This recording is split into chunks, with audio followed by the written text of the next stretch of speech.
Welcome back to another edition of the Locker Room Report. I'm Brady Beedon here with head coach Tyrone Wheatley. Coach, as always, take a look at last week before we take a look ahead to the Ferris State Bulldogs. Went up to Michigan Tech. I thought defense played pretty well in that first half, got you out of some spots, couldn't really get the offense going after that one drive. What were the takeaways when you reviewed the Tech game? Well, right now we're still singing the same song, right?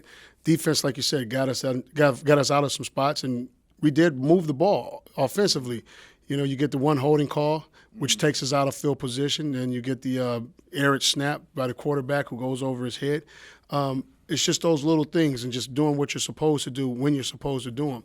But you know what? You just take that as a growing team. We're moving the ball, we're doing some things, but we're growing each week.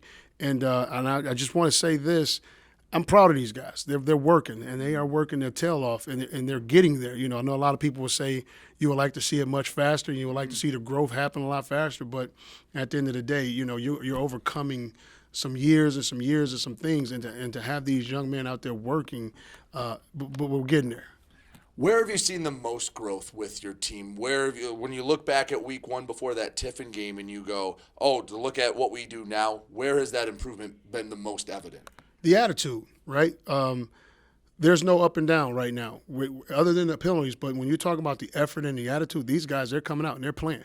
They are playing, and we're ahead of where we were last year. Last year, you could see the shoulder slump. You could see the bad body language. You could see, oh, here we go again, right?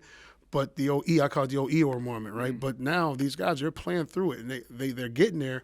Now they just have to string together great plays without the penalties and execution. On the flip side of that, where does your team need to take that next step, and where do they need to find that big improvement at to find some more success? That's it. Just clean up those errors, right? Just clean up those errors. My wife was joking with me the other day, and she puts on her coaching hat. She starts talking, and I have to listen. I can't, I have to listen. But I just said, you know what, babe, we just don't call a play just to call a play, right? The kids have to execute it. And then she was like, well, they are you coaching them to execute it? And I was like, yeah, we're just not out there to be practicing. But, to her point, they're young, right? They're young, and they're growing. A lot of these guys have not been put in that position. And when we talked about it in the very first podcast was we didn't have a lot of production coming back, right? So now you're putting these guys in their first situations and to produce, you talk about a Tech team, those guys been together forever. I think the quarterback and receiver went to high school together, right? So they've been producing and doing things for years and years and years, and they've went through their issues, right? I think every coach that took over a program was where I'm at this point. And now once you get the thing going, not to be long-winded and answer your question is, so how does it turn? It turns. It's going to turn, but it just has to be on a consistent basis, consistent. Well, an opportunity to make that turn this weekend. One of the top-ranked teams in D2, Ferris State, comes in. I mean, by now their reputation precedes them. They have been one of the class here in the GLIAC and in the country. What do you see with this Ferris State team? Because they always seem to have a lot of talent. They always seem to be well coached. What can you tell us about this year's iteration of the Bulldogs? Well, just like their mascot, they are Bulldogs, right? They get after it. They play a very simple thing on defense. When I say defense, simple is not the fact that it's not complex. It's just they have the athletes, and their athletes are going to go out and play ball, and they're like you say, they're coached really well.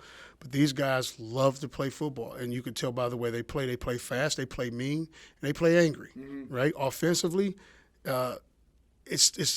it's running everywhere. Like you have guys running all across the field, running everywhere, and they play a great game of angles.